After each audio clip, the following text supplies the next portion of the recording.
Friends, நாங்கள் சின்ன பிள்ளையா இருக்கும்போது எங்கள் பாட்டி ஒரு குலுக்கு உருண்டைன்னு ஒன்று செய்வாங்க. அதை குலுக்கு கொலக்கட்டைன்னு சொல்லுவாங்க ஃப்ரெண்ட்ஸ்.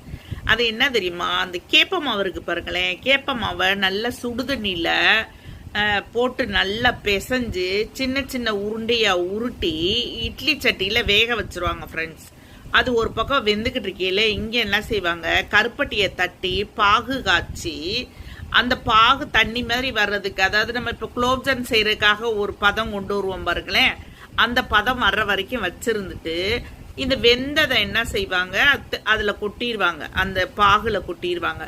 கொட்டிட்டு கடைசியில் ஒரு கைப்பிடி அளவு தேங்காயை திருகி அதில் அப்படியே பூ போல இப்படி தூவி விட்டுருவாங்க ஃப்ரெண்ட்ஸ். அது சாப்பிடவே அவ்வளோ நல்லா இருக்கு ஃப்ரெண்ட்ஸ்.